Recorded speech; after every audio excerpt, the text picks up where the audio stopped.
Hey, I'm Decathlon Gamer. Welcome back to Football Manager 2020 Zero to Hero series with Youth Factory FC.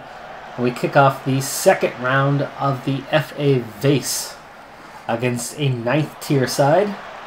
Let's see if we can get the job done against them. We are the favorites for this one, but we are down a couple of our key players as Matthews gets a steal, has a chance to score, and he does early. 3rd minute, Matthews single-handedly gets us the lead after a poor first touch and a slow track down of that ball. Matthews quick to get on it and gets the keeper to go the wrong direction, faking that he's going to go near post and instead shooting far post and putting it easily into the back of the net.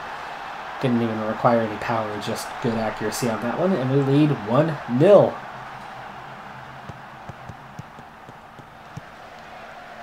Now this is only one 9th tier side. We don't know if they're a good 9th tier side or not. I have no idea where they fit into their standings.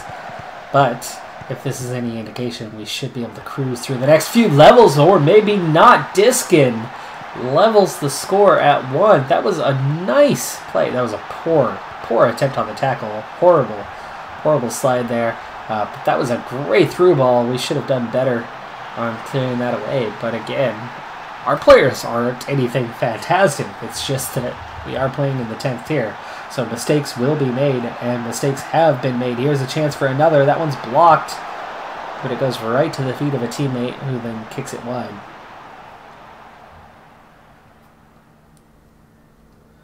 See, so far we are much stronger on the flanks than we are up through the middle.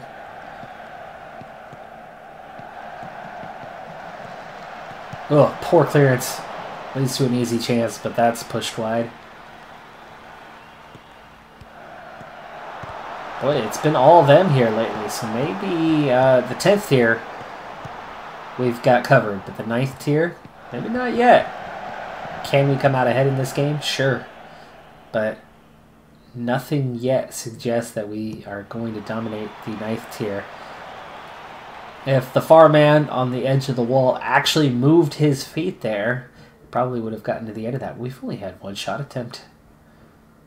That's been the only shot attempt we've had so far. We might have 58% of the possession, but we're not actually creating any chances. Anyway, I am down 2 players who are on suspension right now, and that leaves Gage Swain and Darren White into the side for this one. You know what? I want to be negative here. I'm far from pleased. There you go. Most of the guys responded well. Start the second half. Well, that was a nice send it out of bounds right away. I mean, we're down 7-1 on shot attempts. There's something about that.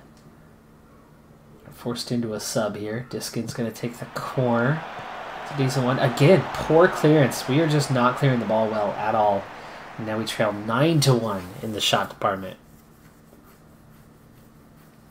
Matthews gets a shot from close range inside the 6-yard, but it looks like it might have been a header, and he sends it wide. Going opposite post. We finally get our 2nd shot attempt, 3rd shot attempt of the game. 70 minutes in, Williamson Toyne turns that one over. And here's a chance. Diskin! Save. Save from ball. String him off. Another poor clearance. Oh, good save from ball that time. Keeps us in this game. What can we do? Let's see. Dale's a bit tired. Bring in Gibbons.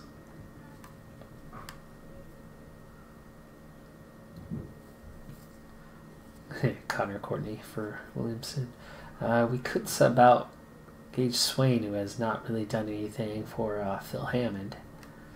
That's an option, though Luke Dyer's pretty tired, but let's keep him out there. That's the core of your defense, so even though he's a little tired, let's not sub him out. We need to go for the win here. We're already playing positive, and struggling, so there's no reason to switch it up now as Norfolk is running. Oof, that was so close. I think Ball might have pushed that off the corner of the crossbar.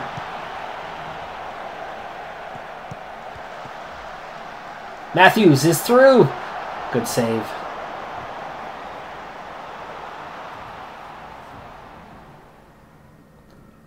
think this is a trophy that goes into extra time if there is no winner. I don't think we have a replay.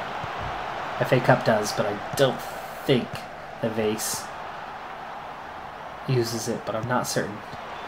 Good clearance. Well, not a good clearance, but Gibbons still gets to it first. Gibbons. Corner. Earns a corner. Good play. 1 minute. Frame.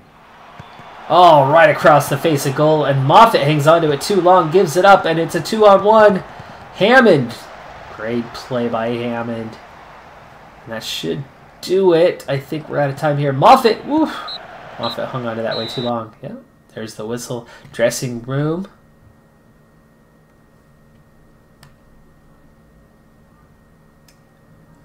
I think we play on. I don't know. It says full time.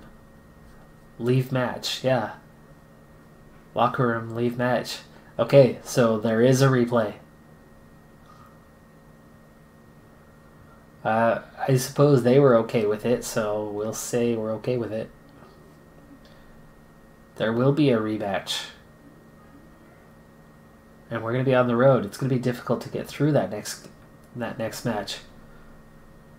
So, a 9th tier side seems to be about where we are now.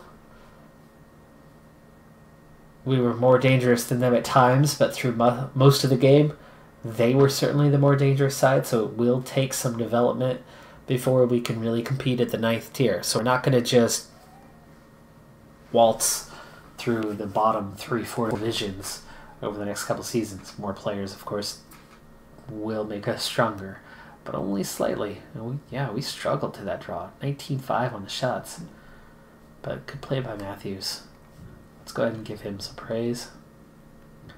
There you go. And with that, in the league, we've played 14. We have a 9-point lead. And then we're going to let things play out for a little bit. We'll see what happens in that replay on the road here in just 4 days. But I'll let some time go by. So when you get back, you'll see if we're still in that if we still have a chance at that trophy or not. But as for the league, it's looking like we're likely to run away with it. Plus 28 goal differential, already a 9-point lead very early on. We've only had 1 draw since getting our guys back.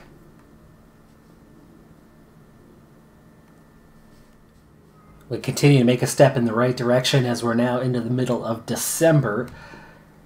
Reputation clearly going the right way because Ian Kelford now responds to our advertisement. Goalkeeping, certainly better than what I am. He's also got some qualities in other coaching areas that I don't have. Man management, a little bit higher. This is not a good coach at all. He is definitely not a good coach. But it's certainly a step in the right direction, and this has been the best we have seen yet. So I'm going to approach to sign him, but I only want it for now. So I want to make sure, 7 months till the end of the year sounds great. Now we'll just kind of keep offering 60 until he accepts. There it is. We got it. And it looks like we will now have an assistant coach. Finally, this is going to change things. This is definitely going to change things moving forward. Now, speaking of, we're now 12 points clear at the top of the league, 20 matches in. We did have our first loss of the season.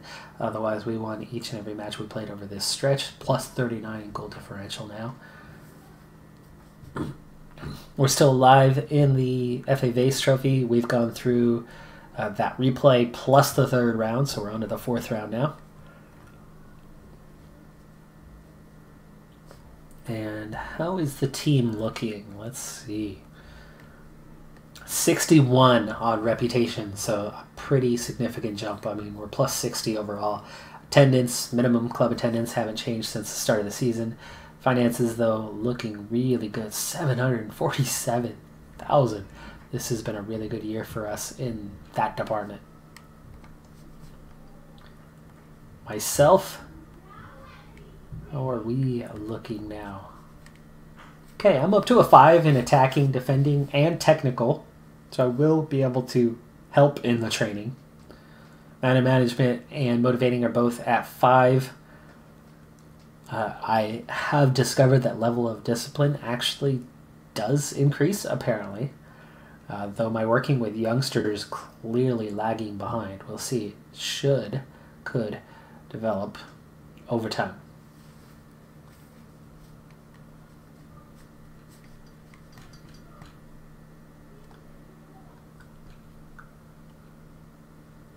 And finally, the squad look. Luke Dyer up to a 91. He continues to develop despite the poor coaching surrounding him. Adding another coach in, I think, will really begin to make a difference in that. Should start to have an impact. Nicky Matthews also developing well. Those two just have such high potential. Williamson Toyne also developing relatively well, though his determination has dropped a bit. You can see he's definitely improving in other areas.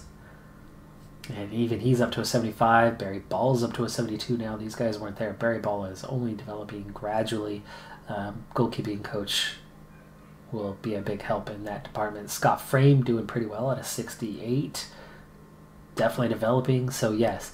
So a handful of players looking pretty good. Moffat, Wilkinson, not much change. Dale, Gibbons, Hammond, those guys aren't coming along very well. But you can see Neil Curry and Darren White.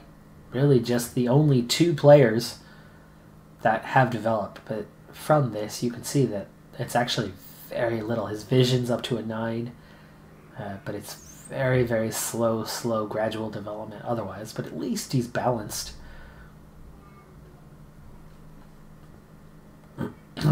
Looking at the under 23 side, just our 4 guys here. And none of them showing any sign of development. O'Hagan looking pretty good. There's been offers now coming in for him. But he's got such low potential. So he actually does look a decent player right now. But he plays the wrong position that doesn't really do us any good other than as a backup left winger. And so he kind of just sitting in there as a filler.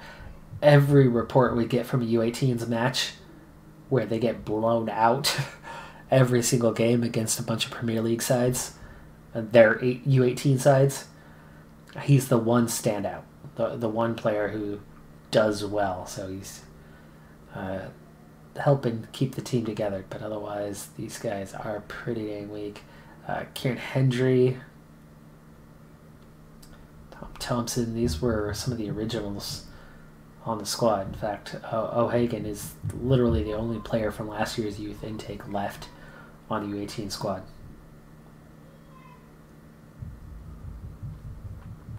Once we have that assistant coach, there's some other areas that are going to unlock. I can actually check out things like the team report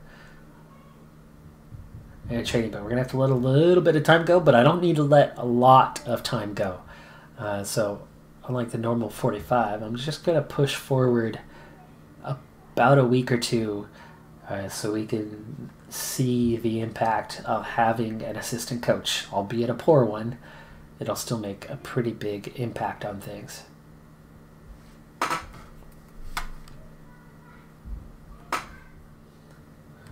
So we're halfway into the season. We've only moved forward just over a week. We have hired our coach.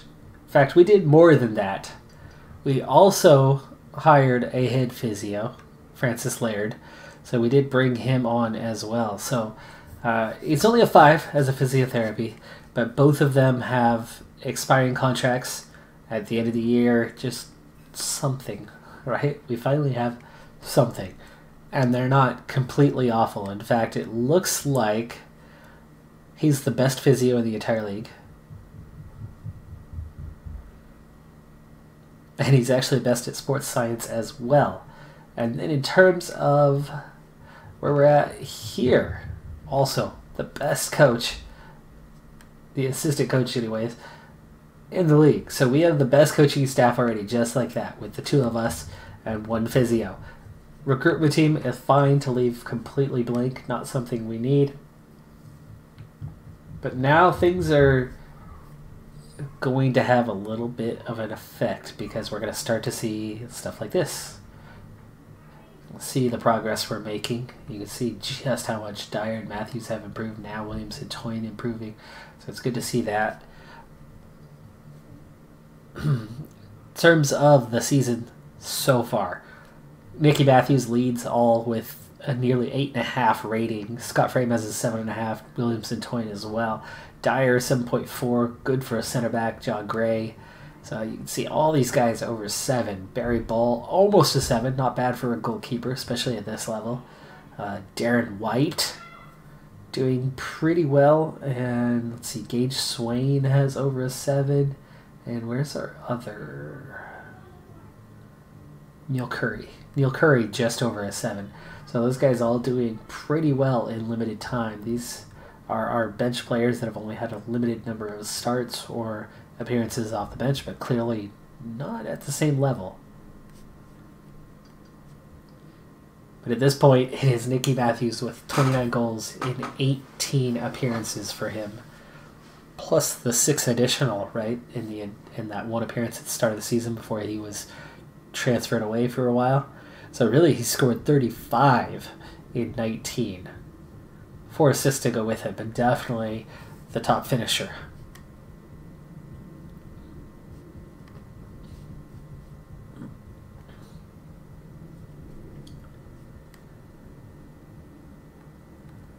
Now, Development Center, we finally have something. And it's Harry O'Hagan, who's developed well. Bryn Gibbons, also developing well, one of the original players. And O'Hagan apparently ready for under 23s, but that's okay. We'll keep him with the under 18s. And Williamson, our reserve goalkeeper.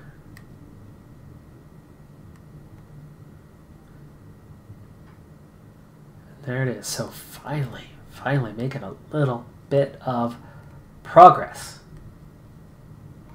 Let's see that comparison. How do we compare around the league? Just briefly here. We have almost the best decisions, not quite. Best first touch, passing, strength, good work rate, good teamwork, really low leadership though, which kind of makes sense with a bunch of 16-year-olds. Also good that they're not that aggressive. Looks like we have the best goalkeeper, but only just in ball. Defense, good, but not great. Again, they have the best strength, but that's it. Decent advantage in midfield. Long shots and technique are the best. Tackling is close. And in the attack, long shots and anticipation, major advantage, but otherwise, no advantage. Physical, balance, stamina, strength, well ahead.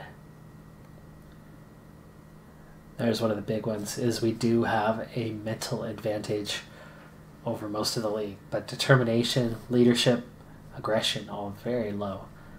And there you have it. There's the biggest advantage of all. It's a technical advantage.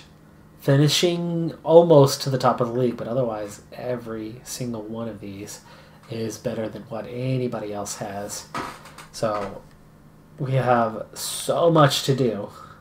We are so far away from where we need to be, but you can see why we have an advantage in this league. Anyway, average age, lowest in the league. Average height, it's actually a really short team. Average weight is nearly average. Youth appearances, looks like only a couple teams even have anything. No, nobody does. Oh, it's all zeros. Player salary.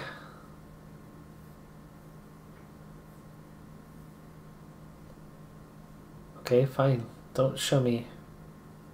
There it is. Player salary. We have an average of 5, which is equal second best. Player value. That's where we lead the way.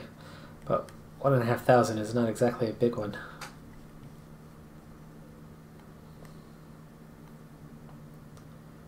So finally, we have something that resembles the chart. You can see just how good Williamson, Toyne, and Matthews are, and how we definitely have some holes at other positions. Luke Dyer Very dominant. Scott Frame, really good. Barry Ball. But it is not a complete team, right? We do not have dominance. John Gray, weak. Very weak here in the center of the midfield. Only one good center back. Moffitt, just tolerable. And Wilkinson is our best fullback because Dyer's playing center back.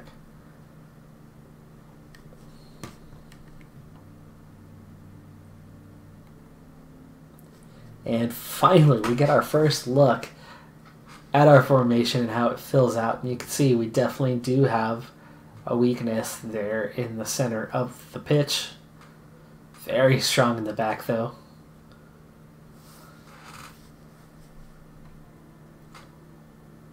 And that's good news. That's good news.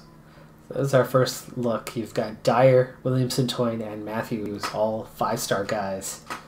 Well clear of everybody else.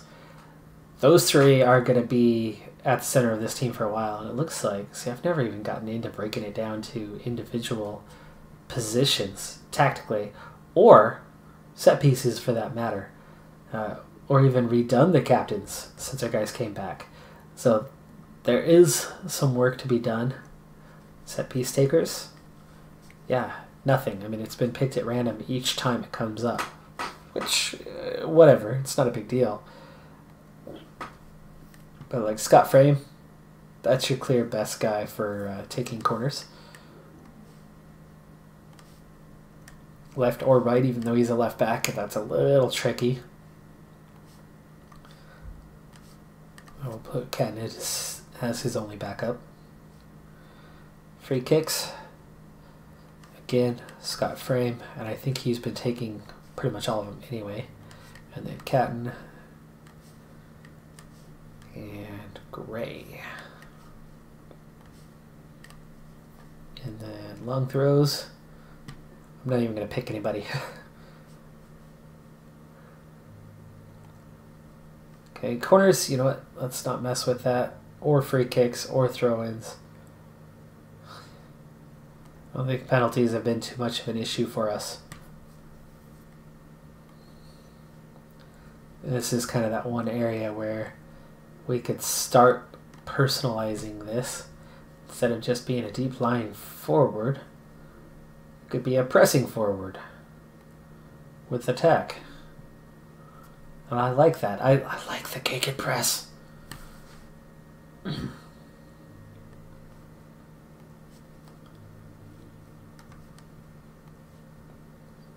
Gotta keep that on personalized. Okay. Do we want John Gray? What? Oh, you don't have anything. Just stick to your position then.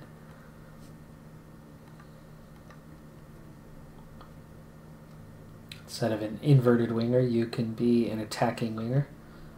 See what happens with that for him. You're okay as a winger in support, but you're better in attack. So there you go. We'll push both of those guys up. As for you, advanced playmaker in support, I like sticking with that. Especially as you're relatively mediocre as it is. Okay, nothing there, so you'll stick with position. Catton. See, Shuttler's supporting role, more often than not utilized as part of a midfield three or as two central midfielders in a diamond. It's the job of these Shuttlers to cover lateral areas of the pitch and link the defensive midfield area with the attacking midfield area. This is what separates the Carol areas from box to box. So they're not expected to shuttle between boxes, but merely between lines of the midfield. We don't have enough lines in the midfield for that, though we do have that central attacking midfielder. But support in that ball-winning midfielder, even stronger for you, so that's good.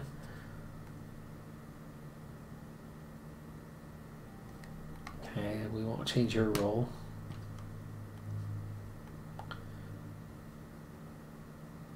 Defend fullback.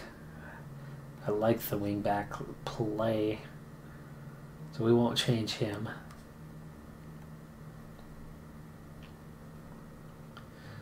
Central defender. Yeah, we can upgrade you. especially as, you know, it's Luke Dyer. It's our main guy. So we'll put him on central defend. Why not let him be the best that he can be? Same for you. You can be a stopper. There you go. You want to get the most out of the team. Sweeper keeper, that's a hard one to do. He is good at defend sweeper keeper, so we can do that.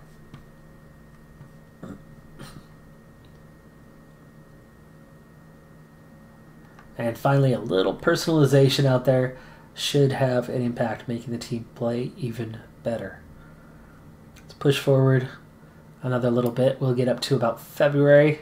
We should have a youth intake coming sometime around here, there, somewhere.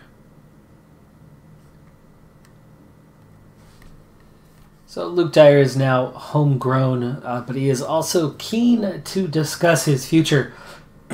He has an agent now, and there's still been plenty of individuals who want him. So we're going to go ahead and improve his deal, which actually when he came back, it looks like he came back on a deal of nothing.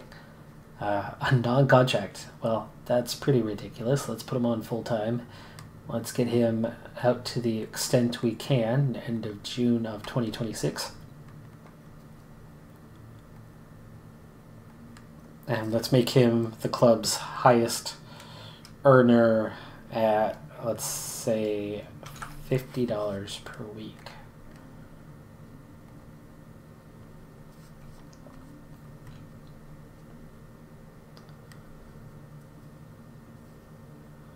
At the rate we're making money, that's not a big deal, and hopefully that'll make him happy. So now 28 matches in, we have 71 points, a plus 57 goal differential, still just the one loss on the season, and now just a 5th draw on the season, as we've had just one draw in that last stretch of games. There was plenty of action in January of coaches coming in and trying to sweep away our players. Luckily, this time around, nothing has happened. There was no losses in the terms of the players that we have on our roster. Newton Aycliffe is in second place. They were one of the relegated sides from last season. Our rival Carlisle City is currently lying in 4th. But we're definitely having a good season. On the squad side of things, we continue to see some development, though you can see a number of guys have kind of plateaued at the moment. But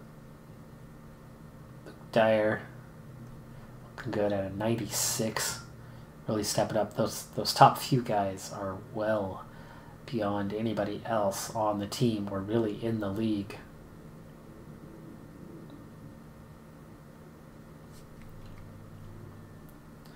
But then it really does still just kind of drop off. Curry and White, again, are still developing.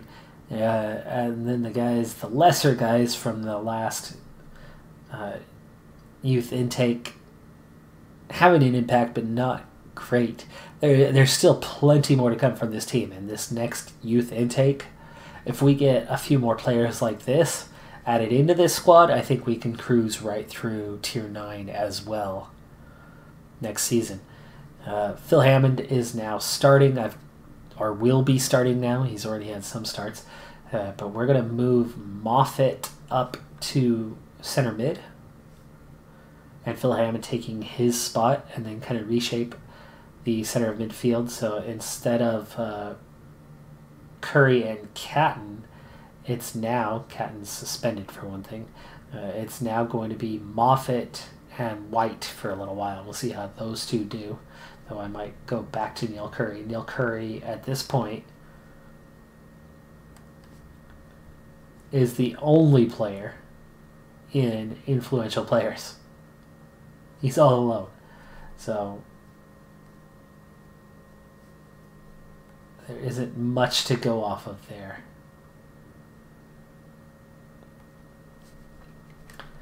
Now on the staff, one thing I didn't do is go into training. There it is, coaches, and split this up a little bit. So you can see naturally that game has decided that the only training that Kilford was going to do was technical possession training, where he's a 2-star guy. Looks like I am now a 1-star tactical guy, 1-star defending technical and tactical guy, and 1-star attacking technical and tactical guy. So making some progress, definitely making some progress. Still terrible at goalkeeping and fitness, though. It would be nice to add some coaching staff, especially in the fitness side. I wonder, what are we at now? Oh, we could have a general coach who does fitness. Let's go ahead and put out an advert on that for a fitness coach, because I think that could make a real difference for this team. If we could find a decent one, because right now we have nothing.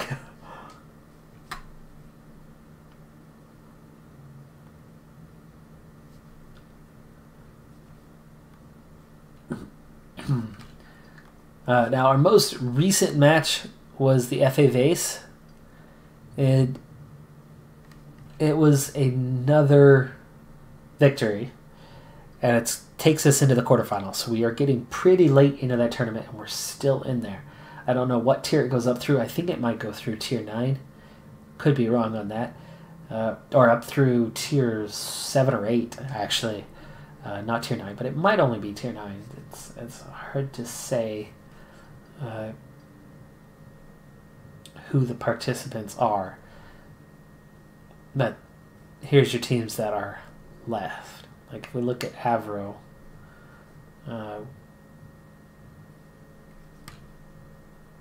Northwest County Leagues, this is tier 9. So the county leagues are still tier 9. So maybe this really only goes up through tier 9. Yeah, wow, yeah, see, these guys are tier 10 themselves.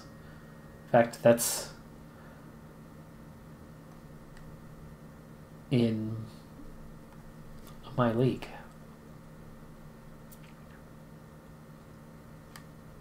Okay, so it only goes through tier 9. That actually gives us a decent chance. The team really think we should be reaching the final as a minimum. We are up to that point where we don't have a bad evaluation, having reached the quarterfinal. But to get where they want us, we're going to have to go a bit further yet. We've been in the league for a long time now, and at 20 points clear and plus 40 goal differential, I think we are well on our way to finishing this off. Next up is going to be Jarrow, Eschwinning,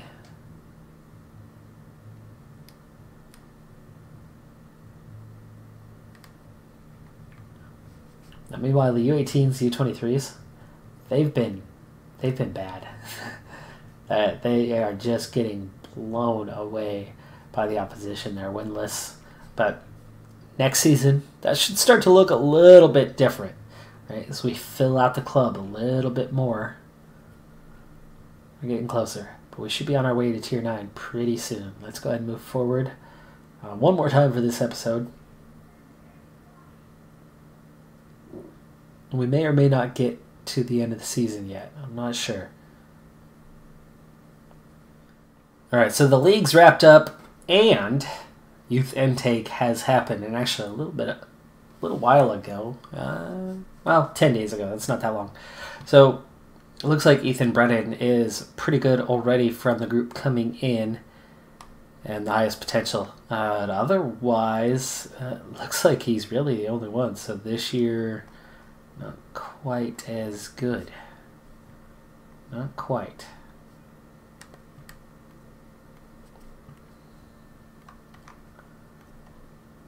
We'll head in and take a look at these guys in more detail here in a little bit.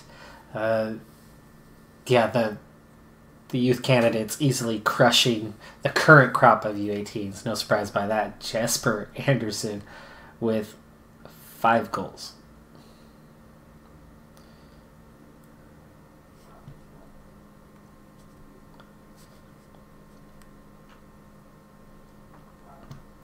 And you can see Ethan Brennan's definitely the strongest, but outside of that, there's a little bit of talent in there. We'll update the squad a little bit. I'd like to get Catton in the side over White. Everybody's excited because we have won the league. So we've already locked it up. And this is our first match back home after that happened.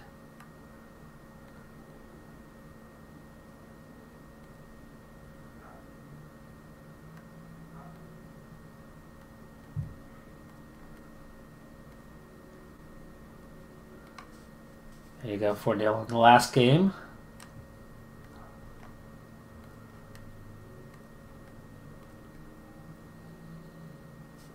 Oh, another chance. I thought I'd get that one for sure.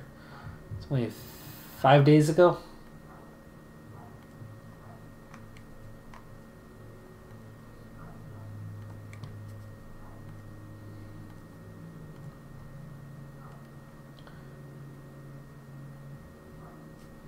There you go. Dyer's happy with the new deal that we've given him.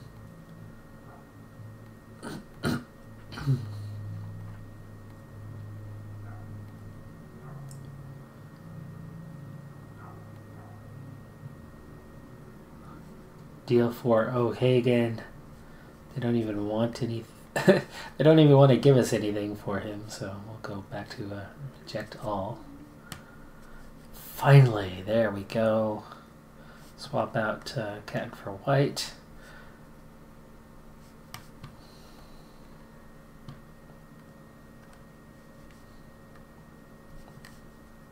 And now let's take a look at those under 18s. Ooh, Brennan has some really good potential. A 164, he's an 80 already. Oh, I like it. We'll get him signed on. In fact, we'll get all these guys signed on because even at the bottom, Gary Laird, still 30-52 is better than what we have. So we'll go ahead and sign everyone. You see these kind of bottom end guys are almost certainly going to be staying with the U18s for now and help filling out the squad.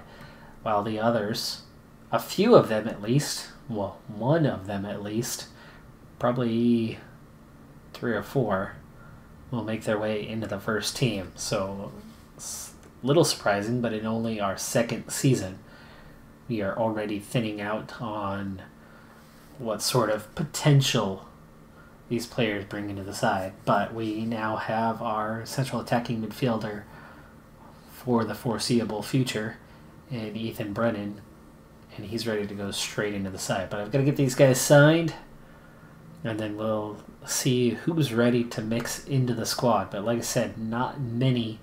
Tom Gregory is probably ready to mix in, though he'll be right back or excuse me, or striker. Eddie Warren, what's yours? Wing back right. Okay, I like that because that's a weak area for us. And Dean McKinnon, he won't get into the starting lineup. But a couple spots. And more importantly, we'll start to fill out a U18 squad. A couple guys into the U23s, it'll be a little better, a little more competitive. And definitely one really solid prospect here. In Brennan, he is better than all of our guys from last year. And those couple 140s, you can see, are up there. In terms of current ability, right? There's a lot of the players are kind of right in this range. So Phil Hammond, Drew Dale, Catton, Gray. So we might get those 2 or 3 guys into the side right away. But I'll go ahead and do that work off camera, and then we'll push forward with the league wrapped up and just a handful of games to go. I'll see you at the end of the season for a recap, and then we'll head into the off season. That'll be our focus for the next episode. I'm Decathlon Gamer. Be sure to hit that like button for our first successful season. After last place a year ago, we come back and win the league. potentially by 20 plus points. Not a perfect season. We do pick up a loss, but it was a really, really good season. And from here, I don't see why we would expect to lose any additional games, though. Everybody has bad days. It could happen. We are completely dominant with a few players, but not the whole squad yet. Though just now, right, we're already a little bit better off than we were before. Have a great day. Bye for now.